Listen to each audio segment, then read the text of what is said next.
Jeff Wayne's musical version of The War of the Worlds is one of the most successful and celebrated concept albums of all time. It's been called the ultimate concept album that still ticks all the boxes of the true definition of progressive rock. Groundbreaking, cutting edge, and seminal.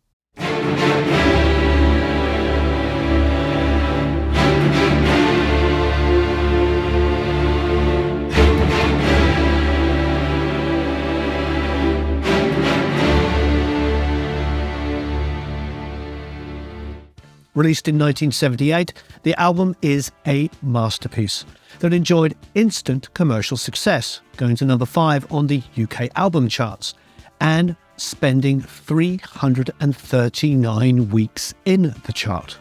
The album's gone 9 times platinum in the UK and sold more than 15 million copies worldwide. Jeff Wayne's musical version of The War of the Worlds has become iconic.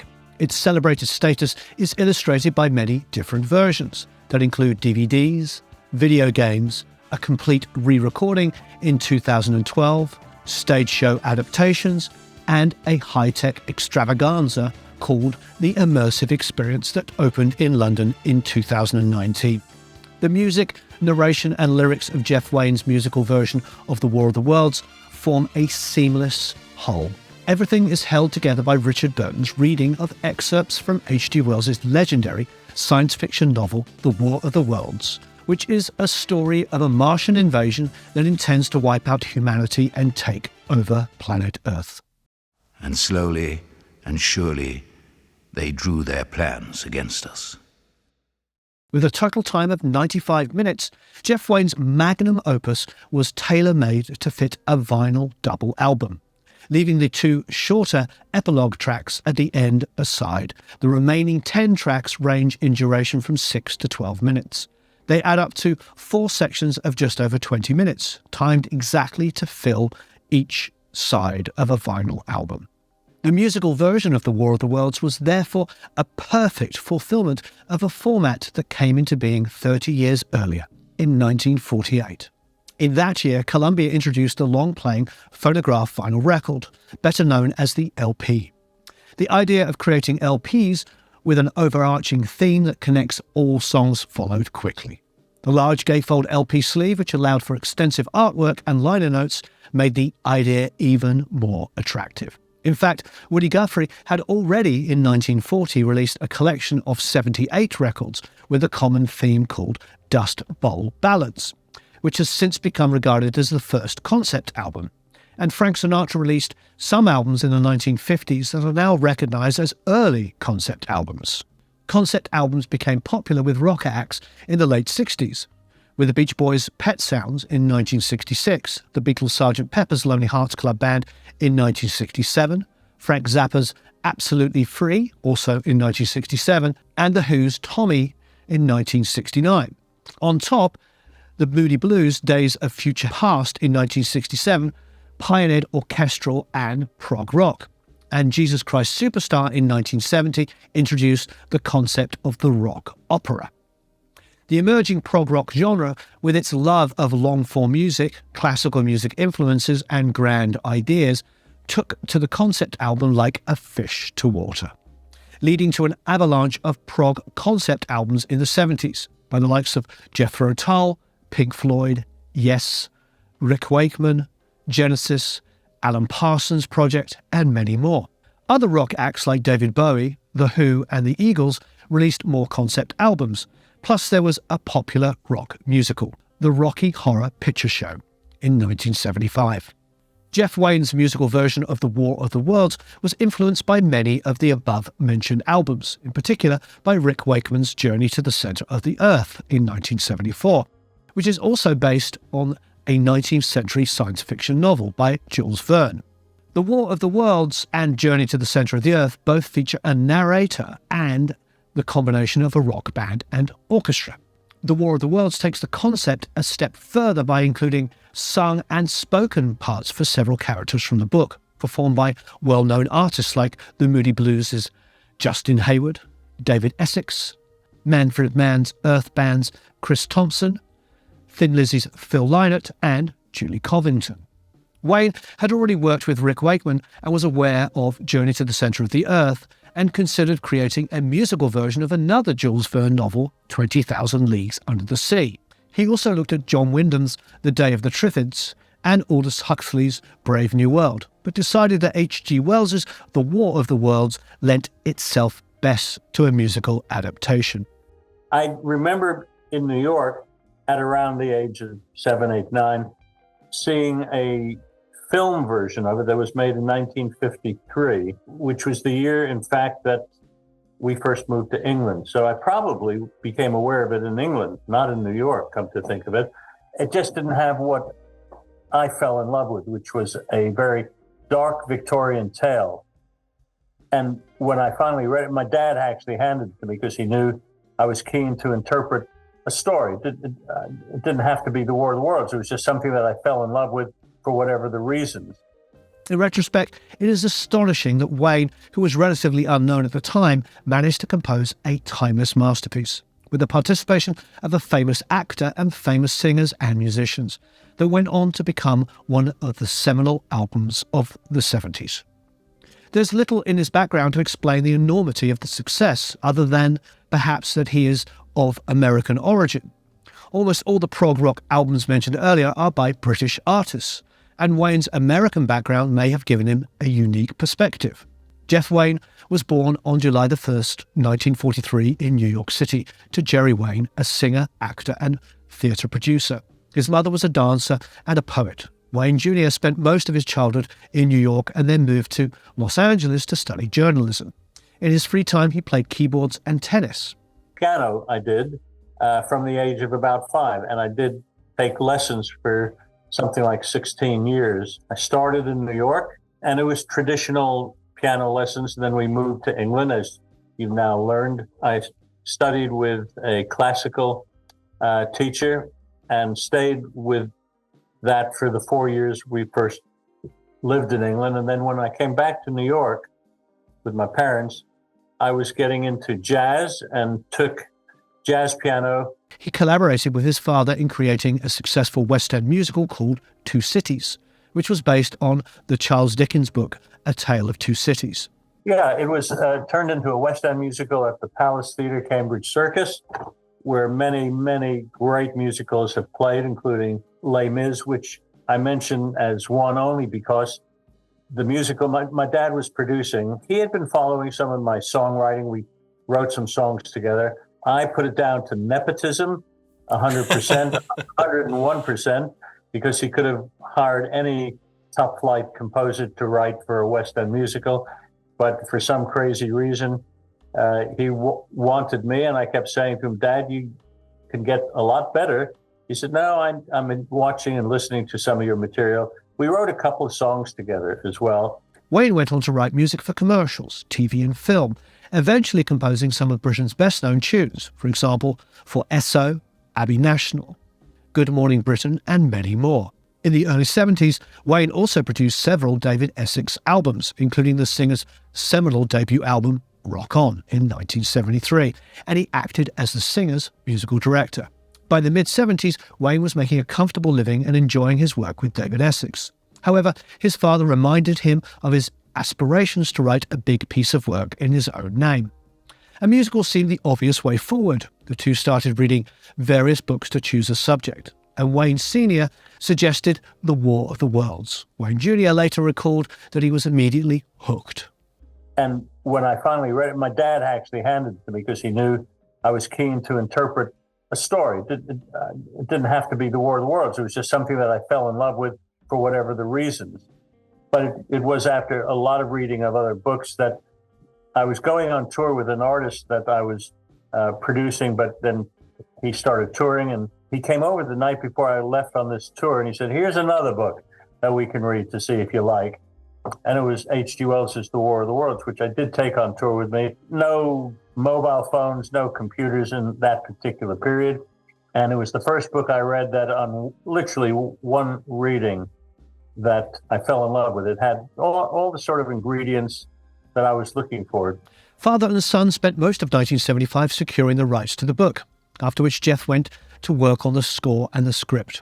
He recalled, "I envisioned my version of War of the Worlds as an opera. Story, leitmotifs, musical phrases, sounds and compositions that related to the whole.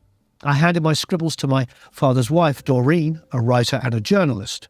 I then started composing the score for the album while she began work on the script. This was in early January of 1976.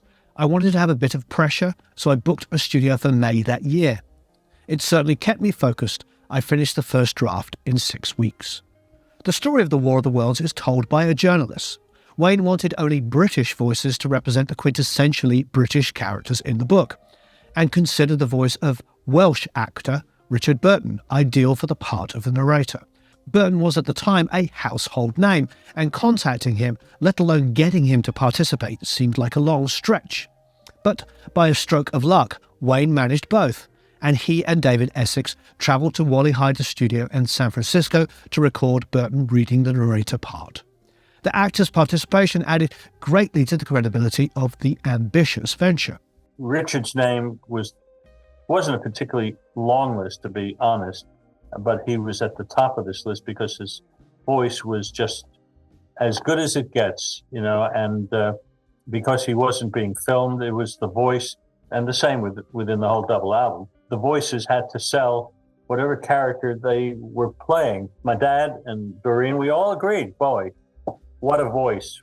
Wayne composed the music at the piano, later writing the arrangements out on paper by hand, with timings indicated to a fraction of a second, similar to when he'd been working for a movie or TV. Doreen Wayne, with help from Jerry Wayne, had to adapt their script to these precise timings. In 1969, Wayne, together with singers and songwriters Paul Vigras and Gary Osborne, had written a jingle for a Lego toy commercial.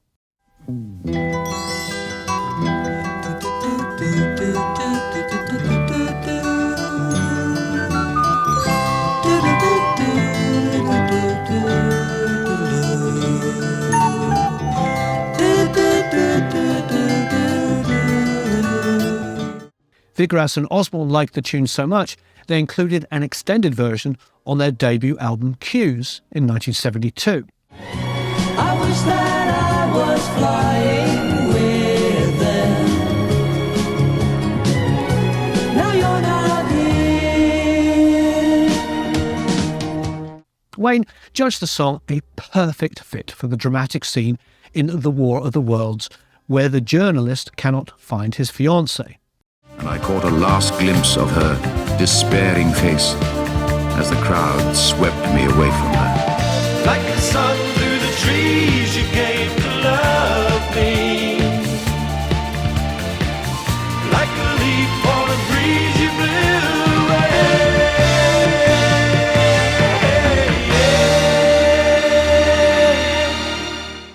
But yeah, with Justin, I was looking for a very, when I say classical, I don't mean in the classical sense, but the classic English voice as was perceived in that era. And Justin and the Moody Blues, being the lead singer, he personified that to me. Forever Autumn, it's a perfect song at this place within the War of the Worlds. And I then kept saying, no, everything is going to be 100% original. And anyway, there's the PRS that I had signed away to the publishing company of Forever Autumn. But I kept coming back to Forever Autumn. I said, no, it's the perfect song. And I eventually gave in when I had no more time to wait. And that's how Forever Autumn made it onto the War of the Worlds. And I'm glad I succumbed to art rather than greed. Word of the project that Wayne was composing had gone around quickly, and he received a phone call from CBS saying they wanted to be involved. The company invested nearly £35,000 into what was to be a single album, without any guest singers. The record company later agreed to raise their investment to $75,000 when it became clear that the project was ballooning to a double album. However, the money ran out fairly early on during the recording process, and with a final budget of £240,000, it meant that Wayne had to invest nearly $170,000 of his own money, a huge sum of money at the time. The final cost that was had by CBS was not just the $70,000, but yeah, I think it actually came out at about $90,000, to be honest. But the total sum of the double album was $240,000. And there was a moment in time when I ran out of CBS's money, and I came back. I had my new wife, my father, and Doreen, and I said, guys, we just ran out of CBS's money, so here's the choice. We just wave our white flag to the Martians, and I'm a working musician, so I can still make a living here, or I can take our life savings and put it into whatever the final cost was, which was $240,000, and just hope for the best. And they all said the same thing. Look, you're never going to get probably another chance like this to start with a blank page and do what you like. And what you've done so far is sounding different and good. So they gave me the final say, or the final approval, so to speak. Most of the recordings took place at Advision Studios in London, starting in May 1976, with Jeff Young as engineer, assisted by Lawrence Diana. At the time, the studio sported Neve and Quad 8 desks, and it had been among the first to acquire 24-track analog tape machines. It was also one of the first studios in the world to acquire the Mag-Link device that could synchronize two tape recorders. And Advision would like to offer you, no cost, to a thing called a Mag-Link. It's the first device. It's come over from America. We just received it. And it's the first machine that will connect to devices. It didn't have to be 24-track machines. It could be two-track machines or whatever. But he knew I was already on a 24-track production. He said, and we do have two 24-track machines. So if you're interested, we can experiment. They had a very good, unusual to most major studios, on site downstairs. They had a team that took care of things that went wrong and repairs and all of that. He said, so if anything should go wrong, not that we'd expect it, you've got our team downstairs. I knew all the guys. I mean, if it wasn't every day, it wasn't far off that I'm sitting patiently with my arms crossed in the back of the room on the sofa, falling asleep, waiting for today's disaster to be repaired. Wayne explained that the instruments on the album were recorded in 3 layers: rhythm section first, and then the synthesizers, and finally the strings. I was on keyboards mostly and conducted them from there. I initially started with the band and the session singers to record the demos that would be presented to the artists. Then we found the artists concerned. All these processes pretty much happened as we went along. Wayne added, the musicians were each given not only their individual parts, but also any lyrics, script, and even the sound effect cues.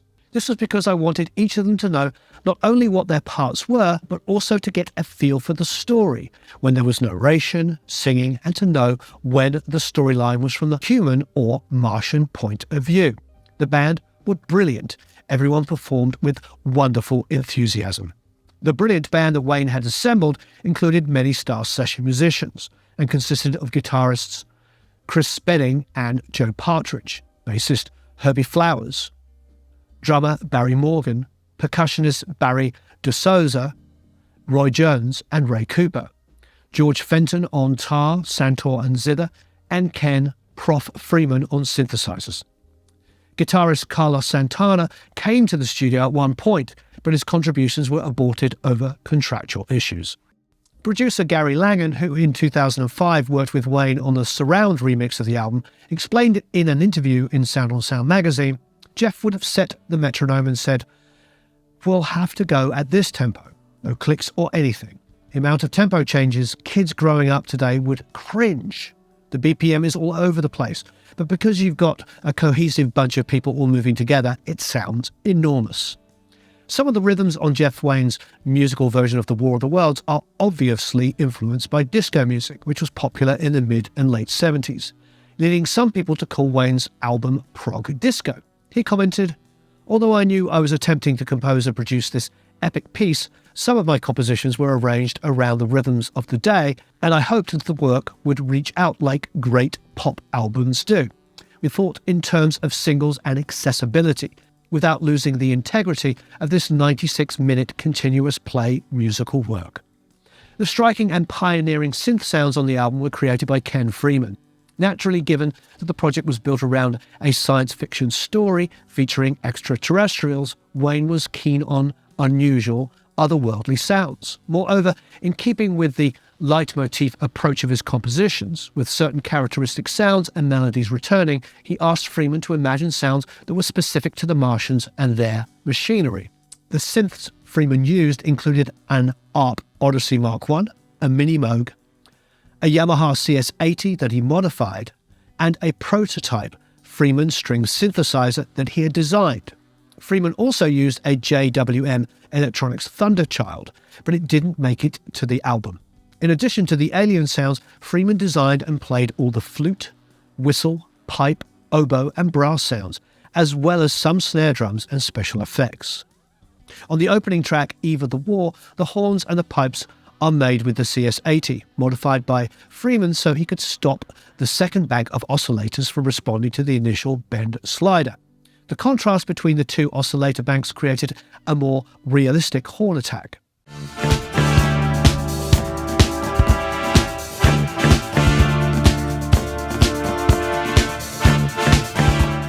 The military drums, the artillerymen and the fighting machine were the result of, in Langen's words, Ken doing jiggery-pokery on his synthesizers.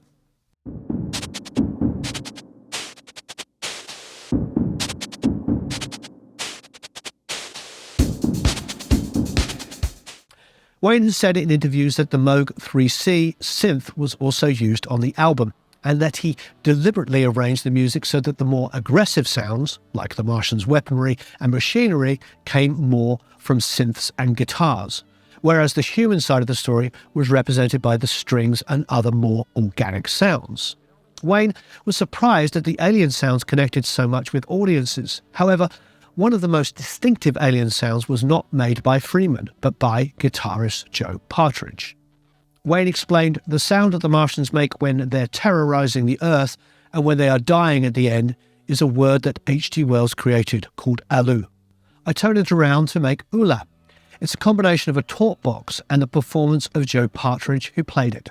I've heard of many people that get terrified by it. It's a gigantic sound, and when we do it live, it's in surround sound, so you can imagine the impact.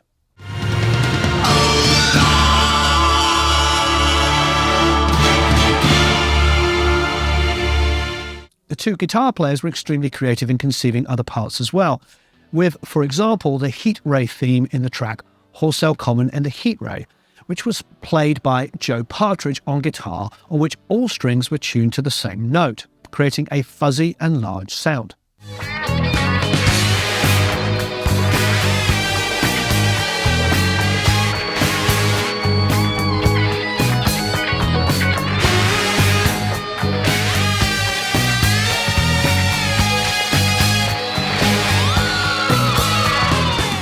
In the same track, bassist Herbie Flowers repeated the same trick he had used on David Essex's hit Move On, by doubling his bass line an octave higher.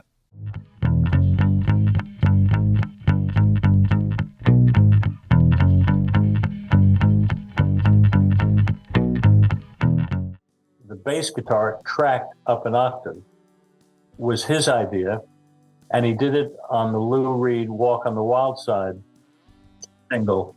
That's where he started those very quirky ideas, but it's also what gave me the idea of having no chords from guitarists or keyboardists filling up. I mean, it could have been arranged. I could have arranged it more traditionally. Wayne, in general, tried to avoid special effects, preferring unusual sounds to be created musically by the synthesizers. But his wife, Geraldine, did find a number of Foley effects, or co-created them with him. In one case, the sound of a cylinder with the Martians landing on a house was created on a synth, whereas the unscrewing of the cylinder was made by Wayne scraping two saucepans together. The first attempt was using the studio toilet and trying to scrape them underwater. That didn't work. I mean, it was not even close. I tried a couple of other things before as I'm remembering this now, a couple of things other than the saucepans, but now starting to run out of ideas. But I then thought that Advision had a studio too. It was an overdub studio, as it would be in those days. So it was a control room with an overdub studio. So not a small studio, not a big studio, excuse me. You could probably get 2 or 3 musicians, a few singers if needed. The idea was, by now I had this bass riff Herbie playing these notes I had written, going dum dum dum dum dum dum dum dum dum dum dum dum, and he played it on the bass guitar, and I had the tape brought downstairs to the overdub studio, and the idea was to scrape these two saucepans, but in time to the music, a pair of microphones in stereo, and I'm scraping literally like this. Now, I don't know what you can see, but I'm going round like this. So the left part over here of scraping going on, and then I'm moving around. So the microphones are picking up the movement, and then I go around to the right microphone, bring it all around, and I just kept going and going. And suddenly, my engineer started understanding what we wanted.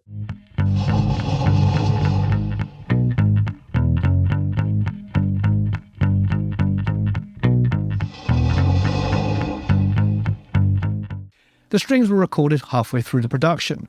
Wayne commented that he didn't orchestrate the music until I'd laid the Richard Burton recordings on the multitrack. Generally, I used instruments that were very high or very low, so that he could slot into a hole and you can hear every word without any problems. Wayne went to Cornwall for 2 weeks to write out the string arrangements and returned to conduct 2 evening sessions at Abbey Road's Studio One. According to Wayne, he used a 48-piece string orchestra led by Pat Halling with 24 violins, 12 violas, 8 cellos and 4 double basses. The sound was fantastic. And when I heard the opening chords of The Eve of the War, I got a chill down my back. Abbey Road Studios in London, which was a famous studio, and particularly its Studio One for the size and strings and orchestras. It just had and still does a reputation, almost, I guess, unbeatable if you want to consider it amongst the great studios for that type of work. Throughout the recordings, Wayne and engineers George Young and Lawrence Diana were struggling with the novel 48-track format. It was a tremendous hassle, Wayne explained. No one else had tried it at that point. Advision had the prototype of the Maglink, the first device that allowed the synchronization of 2 tape machines, in our case 2 24-track machines. So not only do you have 48 separate tracks for mixing, but also the ability to create countless 24-track slave tapes.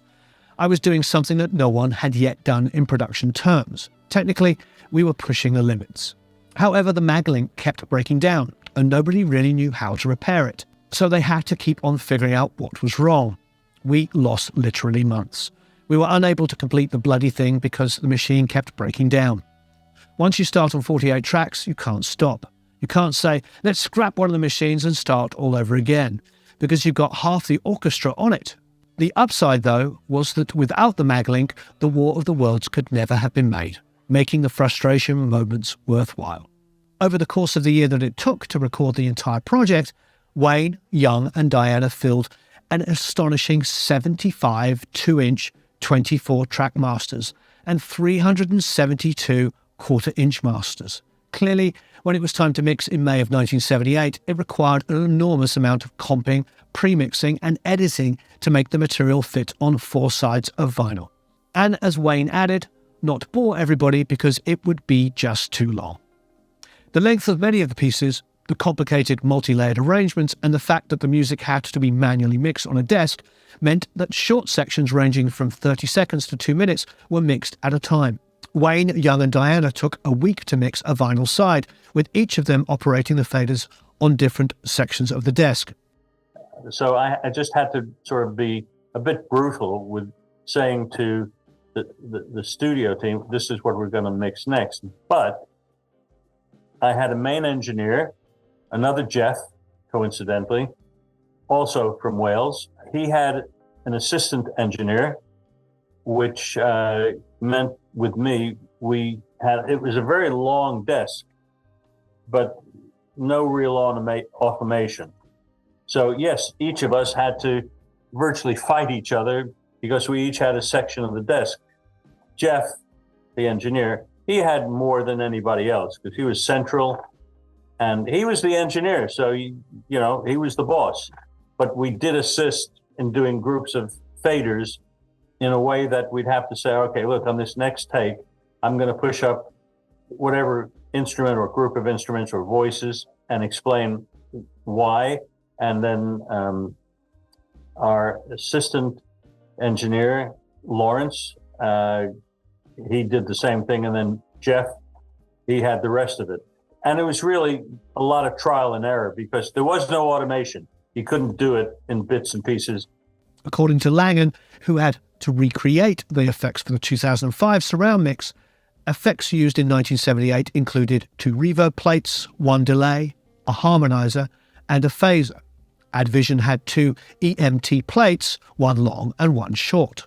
They also had a Revox or another stereo machine that would have given you delays by using the repro head and creating a delayed plate.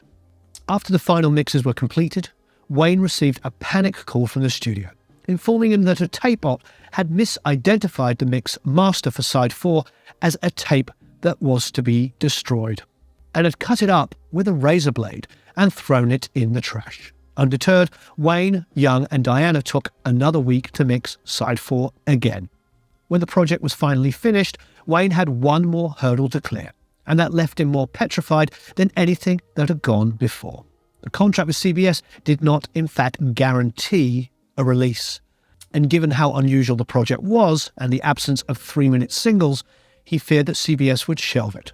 Wayne remembered, "I was too chicken to hand it in. So my wife Geraldine, who worked at CBS, that was how I first met her, took it in and we waited." CBS contractually had a 30-day period to make a judgment call on it. After 30 days, I got a call from the head of CBS. According to Wayne, the message was that the big shots at CBS were pleasantly surprised by the unique project and conceded that it had a great story and unbelievably good performances by fabulous singers. However, they added, "And there's you, this Yank, who's coming along and written and produced something of this sort. We can't say yes at the moment, but we don't want to say no.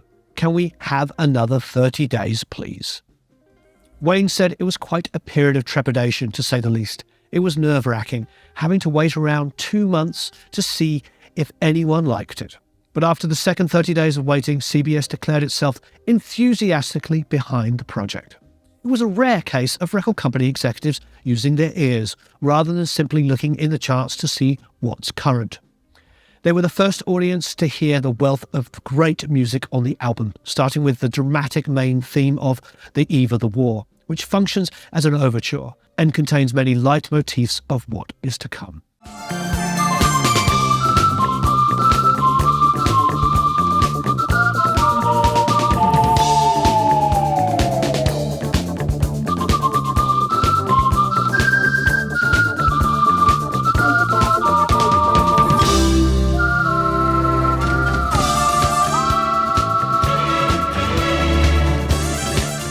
Equally compelling is Wholesale Common and Heat Ray, with the double-tracked bass guitar and the main melody played by George Fenton on tar and santur. Joe Partridge comes in later with the Heat Ray melody on the guitar, with all strings tuned to one note.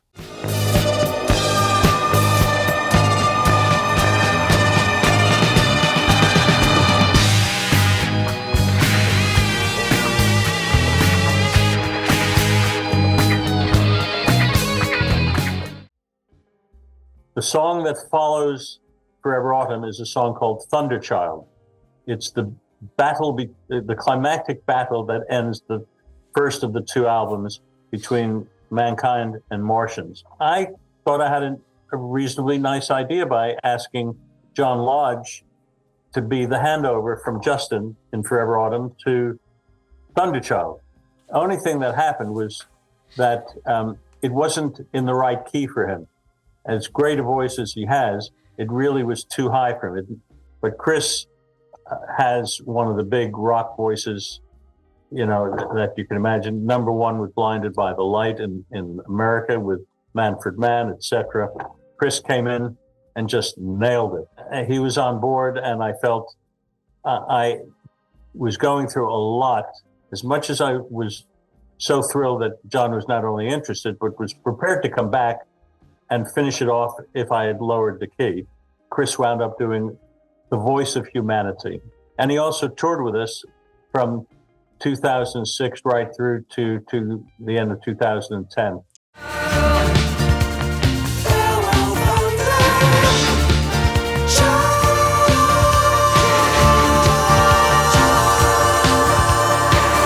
When the smoke cleared, the little steamer had reached the misty horizon and Carrie was safe. And atmospheric The Red Weed, which Wayne calls the vegetation of death that also has beauty. To illustrate this contrast, the music is played in two contrasting keys, B and G, at the same time.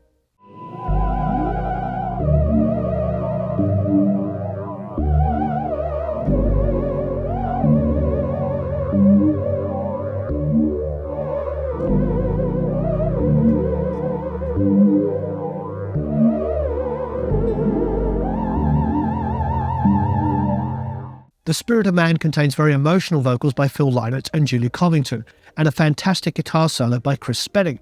I was a fan of Thin Lizzy. It was really as simple as that.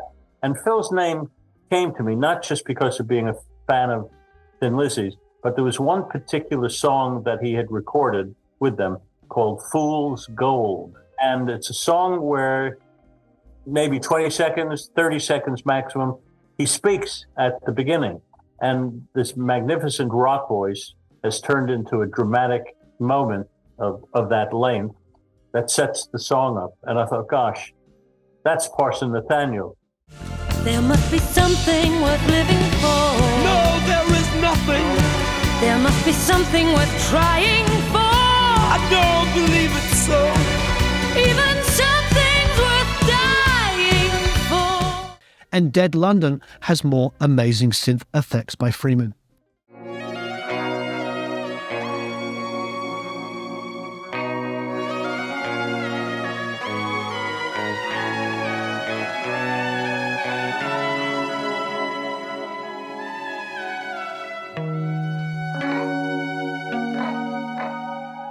And in a circular reference to the man who inspired the project, all voices on the final track, Epilogue 2, were done by Wayne's father, Jerry, with his voiceovers modified in post-production to make them sound like more than one person. Hey, wait, I'm getting a no-go signal. Now I'm losing one of the craft. Hey, Bermuda, you getting it? Oh, lost contact. A lot of dust blowing up there.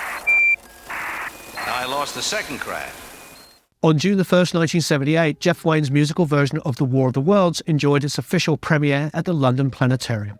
And then when it came to the end, there was a bit of stunned silence. It was like it was over, but nobody knew quite what to do until the then chairman of CBS stood up and said, "Thank you for coming.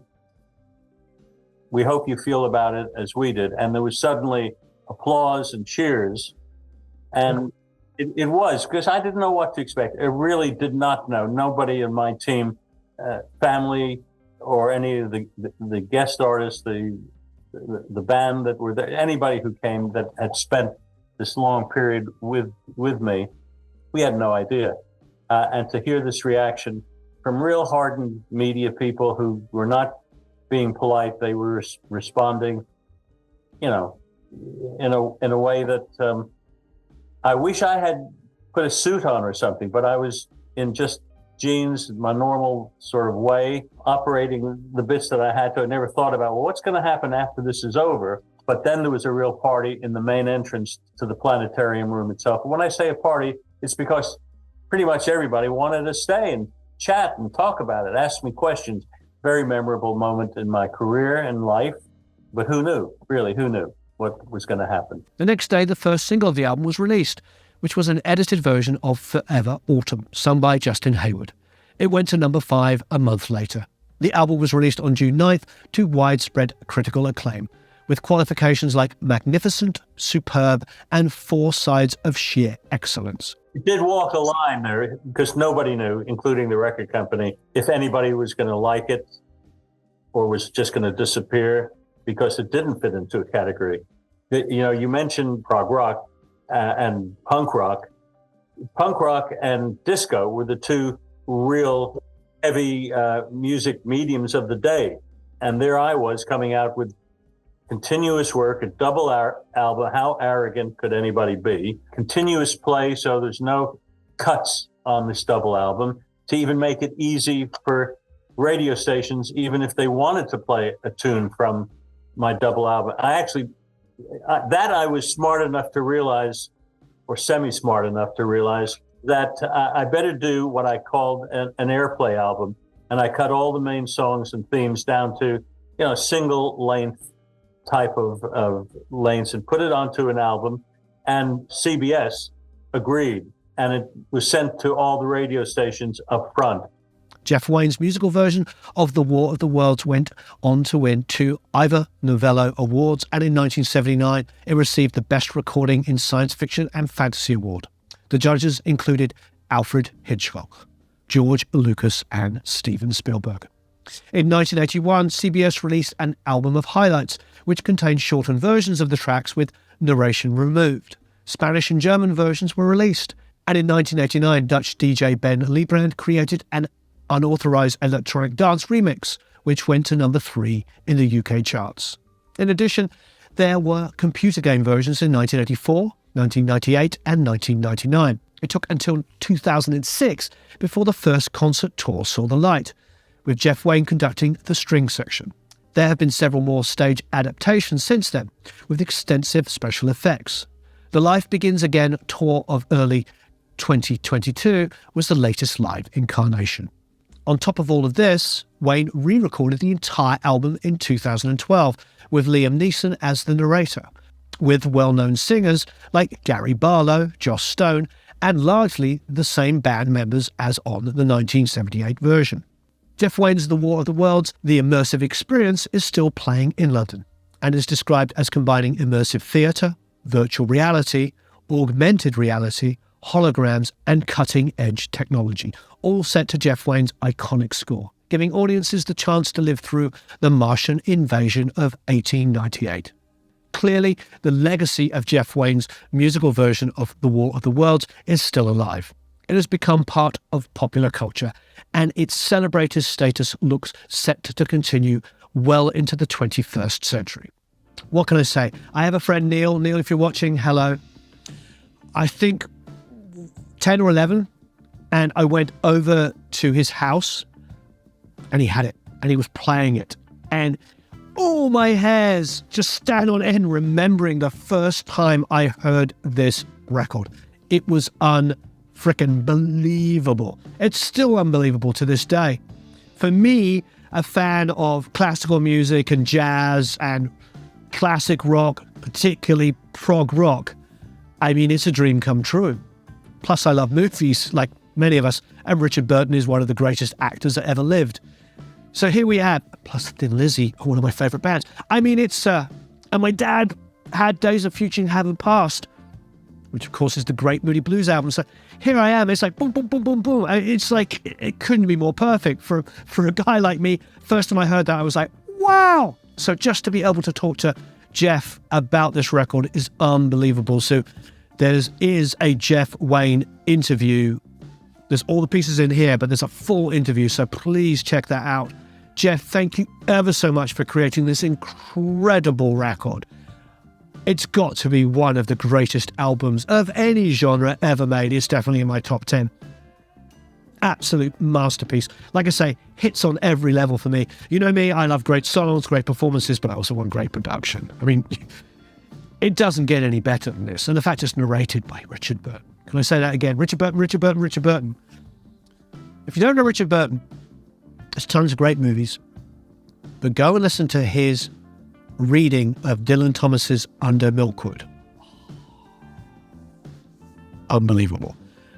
I mean, Jeff must have heard that and knew this is the guy to narrate. Not only is Burton a great actor, but that rich Welsh voice. I mean, it's the archetypal great Welsh voice.